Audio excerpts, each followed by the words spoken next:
Assalamu alaikum dear student. This video is for class 6. Now we are studying mathematics books Al-Ghaba book 6.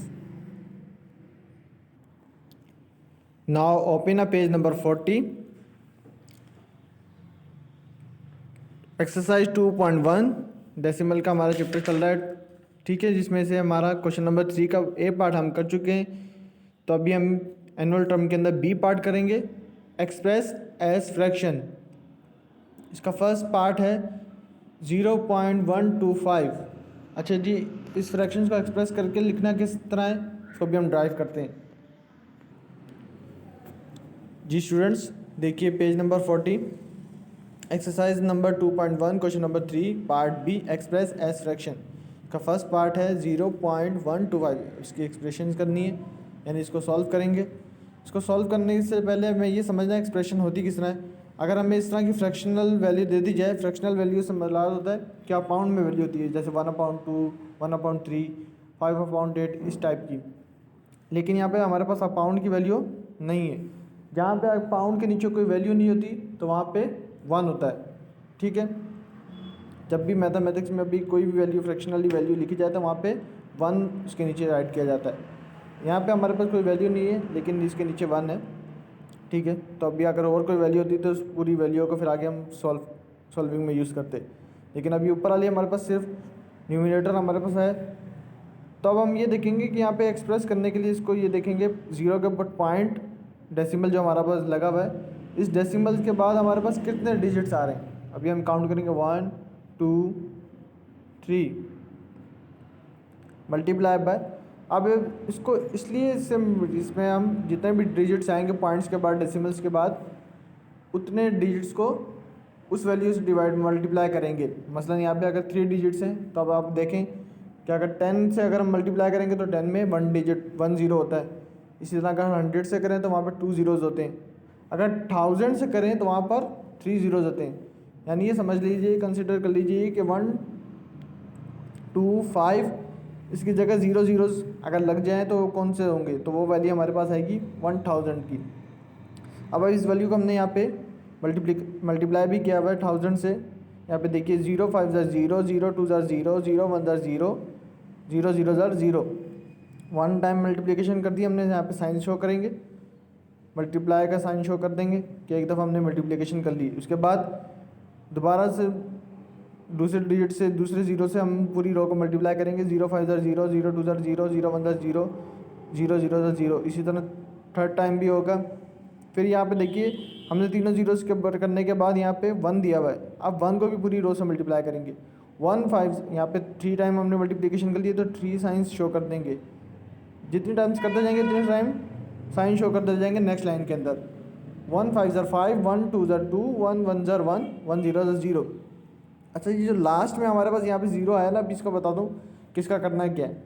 अब यहाँ से जिस तरह के पहले भी आपको मालूम है कि मल्टीप्लिकेशन के बाद जितने भी आंसर्स आते हैं, जितनी वैल्यूज़ ऐड यानी मल्टीप्लाई करने के बाद जो वैल्यूज़ हमारे पास आती हैं उनको ऐड करते हैं, ठीक है। अब आप राइट साइड से एडिशन शुरू करेंगे। 0 के नीचे कुछ नहीं, 0 आ जाएगा। 0 के नीचे कुछ नहीं है, 0।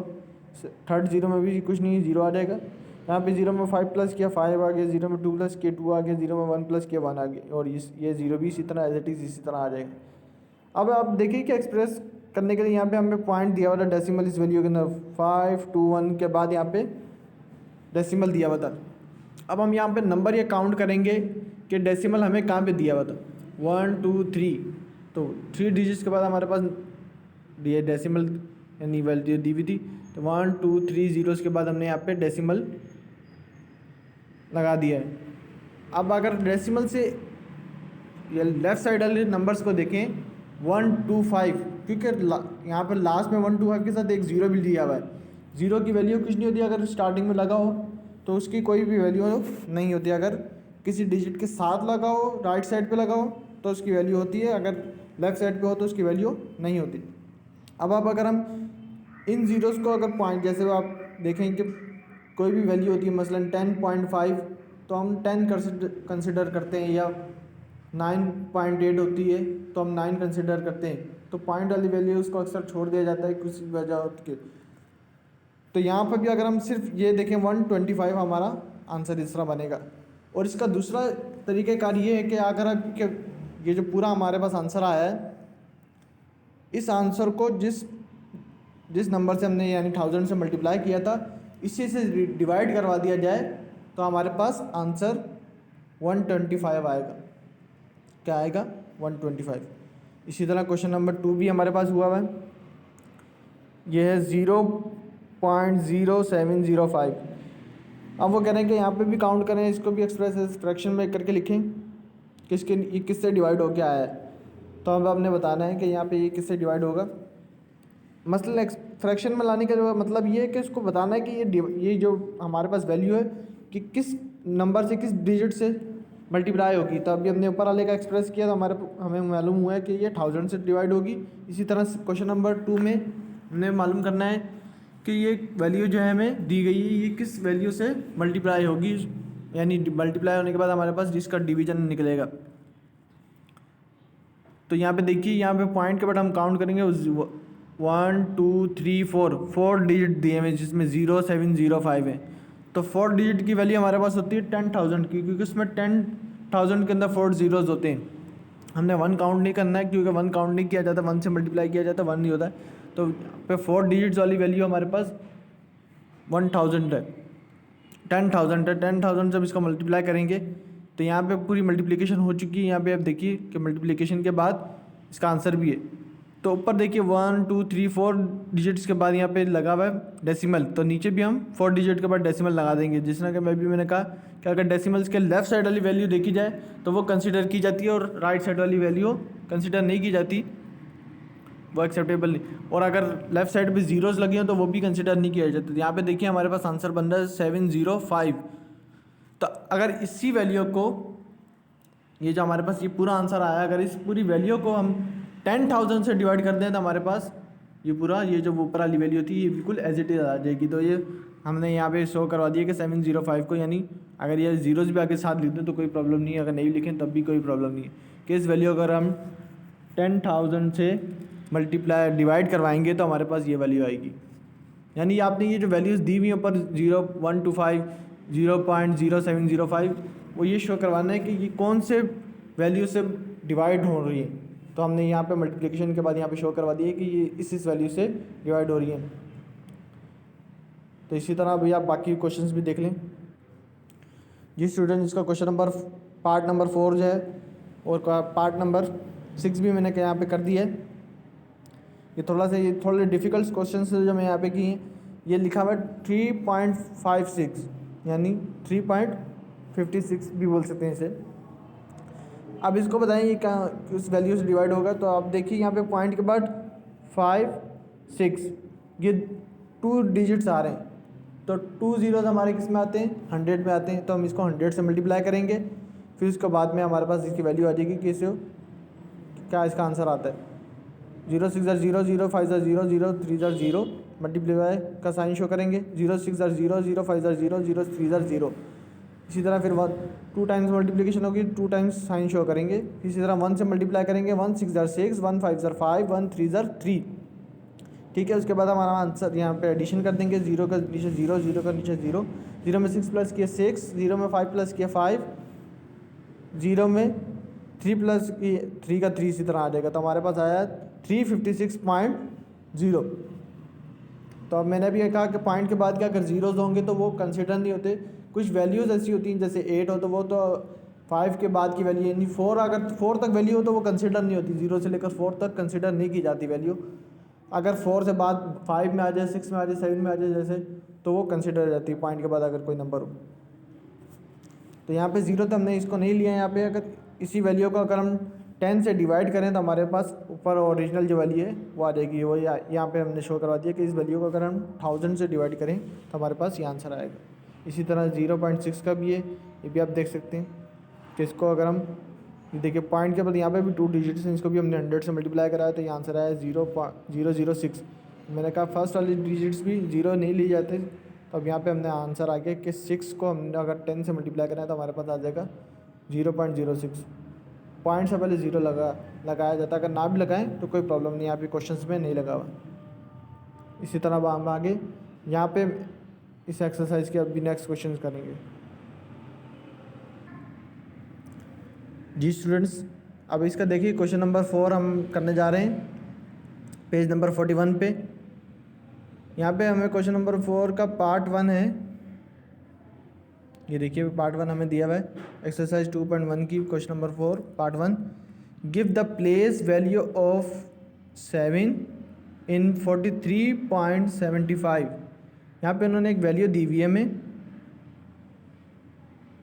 कि भाई 43.75, इसमें से जो 7 की वैल्यू है इसकी जगह बताएंगे ये कौन सी जगह पे है, यहाँ पे क्या यानी क्या पोजीशन इसकी, टेंस की पोजीशन है, मंथ्स की पोजीशन है, क्योंकि हम ये अभी डेसिमल्स का क्वेश्चंस कर रहे हैं सारे, इनमें यही चीज़ें चलती आ रही हैं कि कौन सी चीज़ टेंस है, कौन सी चीज़ 100 है, कौन सी टेंस है और कौन सी हंड्रेड्स है, ये सारी चीज़ें। यहाँ पे देखिए मैंने यहाँ पे आपके लिए जहाँ पे छोटा सा इसके लिए ड्रॉ भी कर दिया इसको, मेक यानी चार्ट टाइप ड्रॉ भी कर दिया है। उसमें देखें 4 हमारे पास यहाँ पे पॉइंट्स है, यानी लेफ़्ट साइड वाली वैल्यूज़ देखें तो यहाँ पे आपके लिए ये चार्ट भी ड्रॉ कर दिए देखें, यानी डेसिमल से लेफ़्ट साइड वाली साइड पे 3 और 4, तो डेसिमल से लेफ़्ट साइड पे जो वैल्यू शुरू होंगी वो शुरू होंगी वंस, टेंस, हंड्रेड, थाउजेंड्स, ठीक है। लेकिन डेसिमल से राइट साइड पे आए तो यहाँ पे वंस का कॉन्सेप्ट नहीं होता, यहाँ पे डायरेक्ट शुरू टेंस से होती है, ये लिखा हुआ है TENTH टेंस, और नंबर 2 पे है हंड्रेड। इसी तरह इसके बाद थर्ड डिजिट होगा तो वो थाउजेंड्स का होगा, उसी तरह उसके बाद 10,000, यहाँ पे इनके साथ TH लग जाता है। ये TH लगने का मतलब ये है कि tens means it digit is divided by 10। ये जो डिजिट हमारे पास डेसिमल के बाद हैं कि 10 से डिवाइड हुए हैं, यानी 10 से डिवाइड करने के बाद इनका हम बोल सकते हैं 0.7 या 0.75। तो यहाँ पे हमारे पास 0 पॉइंट इसलिए नहीं लगा हुआ क्योंकि 0 से पहले 0 की जगह हमारे पास वैल्यू दी हुई है 43.75। तो यहाँ पे जो 7 की वैल्यू है वो हमारे पास 10 से डिवाइड होकर आई है। तो आप यहाँ पे इसी तरह का पूरे चार्ट सा बना दीजिएगा, प्लेस वैल्यू ऑफ 7, ताकि आपको पता चल जाएगा यहाँ पे 43.75 के अंदर वैल्यू जो है 7 की है कि वो 10 से डिवाइड होकर आई है, यानी 0.7 है। इसी तरह इसका नेक्स्ट क्वेश्चन भी देखते हैं जी स्टूडेंट। ये नेक्स्ट क्वेश्चन है question number 2। Give the value of 7 इन 38.0074। यहाँ पे 38.0074 है। जिस तरह मैंने अभी आपको पहले बताया कि डेसिमल से लेफ़्ट साइड पे हमारा वंस, टेंस, हंड्रेड चलता है, और राइट साइड पे यहाँ पे 00 लिखा हुआ है, यहाँ पे ये राइट साइड है हमारी। तो टेंस, हंड्रेड्स, थाउजेंड, 10,000, तो ये हमारे पास 10,000 तक वैल्यू दी हुई है। तो वो पूछ रहे हैं कि भाई ये बताइए कि 7 की वैल्यू कौन सी आ रही है। तो ये देखिए पहली वैल्यू फर्स्ट डिजिट जो हमारा टेंस का है, सेकंड डिजिट हंड्रेड्स का है, और थर्ड डिजिट जो है वो 1000 का है। तो यहाँ पे हमारा जो 7 है वो 1000 से डिवाइड हो के आया है। तो यहाँ पे लिख देंगे प्लेस वैल्यू ऑफ 7। यहाँ पे हमने इसको साइन भी शो करवा दिया, ठीक है। इसी तरह इसके बाकी जो 2 क्वेश्चन है वो आप लोग खुद करेंगे। इसी तरह क्वेश्चन नंबर 3 का जो पार्ट बी के हमने क्वेश्चंस करें, जो क्वेश्चंस मैंने आपको करवाए हैं वो भी करेंगे, जो रह गए हैं वो भी आप खुद करेंगे। ये तो डिफ़िकल्ट क्वेश्चंस थे जो मैंने आपको समझा दिए, बाकी आप खुद करेंगे ताकि आपकी भी प्रैक्टिस हो सके। इसके बाद अभी हम इसके नेक्स्ट क्वेश्चन पे चलते हैं जी स्टूडेंट। देखिए क्वेश्चन नंबर 7 है, यहाँ पे थोड़ा इंपॉर्टेंट क्वेश्चन है। राइट द करेक्ट साइंस और इन द स्पेस प्रोवाइडेड। यहाँ पे आपको 2 वैल्यूज़ दी गई हैं, यहाँ पे डेसिमल्स की सारी वैल्यूज़ हैं, इनके इसमें दोनों वैल्यूज़ के दरमियान स्पेस दिया गया है कि ये बताइए कि यहाँ पे लेस देन और ग्रेटर देन का साइन लगाना है कि कौन सी वैल्यू बड़ी है और कौन सी छोटी है। तो फर्स्ट वैल्यू देखिए 7.259 और इधर राइट साइड पे 7.952। तो देखिए अगर डेसिमल से बाहर की यानी लेफ़्ट साइड वाली बाइट करें तो दोनों की वैल्यूज डिजिट जो है वो सेम है। तो अब हम राइट साइड पे आते हैं, तो यहाँ पे राइट साइड की फर्स्ट वैल्यू में है 259 और सेकंड वैल्यू में 952। तो 952 बड़ी वैल्यू है, तो यहाँ पर हमारा आएगा ग्रेटर देन का साइन, ठीक है। उसके बाद नंबर 2 पे आ जाइए 8.008 अंडरलाइन 8.008। तो अब देखिए यहाँ पे वो पूछ रहे हैं कि भाई यहाँ पे अगर हम डेसिमल्स की दोनों वैल्यूज उसके डेसिमल्स के लेफ्ट साइड पे देखें तो दोनों साइड पे 8 है, तो दोनों सेम है। अब हम डेसिमल्स के राइट साइड पे दोनों वैल्यूज़ को देखेंगे तो यहाँ पे है 008 और वहाँ पे 008। तो यहाँ पे 008 क्योंकि बड़ी है, बड़ी ग्रेटर देन वैल्यू है, तो यहाँ पे, और ये जो 0.008 है ये छोटी है क्योंकि इसमें जितना आगे हम इसमें डिवाइड करते रहेंगे उतनी और छोटी वैल्यू होती रहेगी। जितना 10,000 से करेंगे, 1000 से करेंगे, 10,000 से करेंगे तो वो वैल्यू और, क्योंकि डेसिमल में जितने जीरो लगते जाएंगे उतनी वैल्यू और छोटी होगी, जितने कम जीरो होंगे उतनी वैल्यू बड़ी होगी। तो यहाँ पे ये जो 0.8.0008 है यहाँ पे आ जाएगा लेस देन। इसी तरह थर्ड में देखिए 36.084 और यहाँ पे सेकंड वैल्यू में 63.408। अब वो पूछ रहे हैं कि बताइए कि इनमें से कौन सी वैल्यू है। अगर हम इनके डेसिमल्स के लेफ्ट साइड पे वैल्यूज देखें तो 36 हमारे पास है यहाँ पे और सेकंड वैल्यू में 63। तो यहाँ तो फर्स्ट वैल्यूज़ के अंदर ही बड़ी वैल्यू हमारे पास आ रही है 63, तो यहाँ पे हम कर देंगे ग्रेटर देन इज 63। तो यहाँ पे हम फोर्थ वाली क्वेश्चन के अंदर है, फोर्थ पार्ट के अंदर 5.9867 और सेकंड वैल्यू में 5.9876। यहाँ पे बिल्कुल गौर करने की बात है, यहाँ पे 3 डिजिट्स तक सेम वैल्यूज़ हैं दोनों साइड्स पे, पॉइंट के इस साइड पे भी, राइट साइड पे भी और लेफ्ट साइड पे भी। लेकिन लास्ट के 2 डिजिट्स देखें तो यहाँ पे फर्स्ट वैल्यू के अंदर है 67 और वहाँ पे देखिए तो 76। तो 76 सबसे बड़ा होता है जैसे होता है 67 से, तो 5.9876 वाली जो वैल्यू है वो हमारी ग्रेटर देन है इससे। ठीक है स्टूडेंट, इसके बाद हम नेक्स्ट एक्सरसाइज शुरू करेंगे, क्योंकि इस एक्सरसाइज के अंदर जितने भी हमने क्वेश्चन से, क्वेश्चन नंबर 1, 2, 3, पार्ट 3 का पार्ट है हमने मिड टर्म में कर लिया था। इसी तरह अब एनुअल टर्म में हमने इसका पार्ट बी किया है, क्वेश्चन नंबर 4 किया है और क्वेश्चन नंबर 7। यही इस एक्सरसाइज के इंपॉर्टेंट क्वेश्चंस थे। अब इंशाल्लाह नेक्स्ट एक्सरसाइज शुरू करेंगे।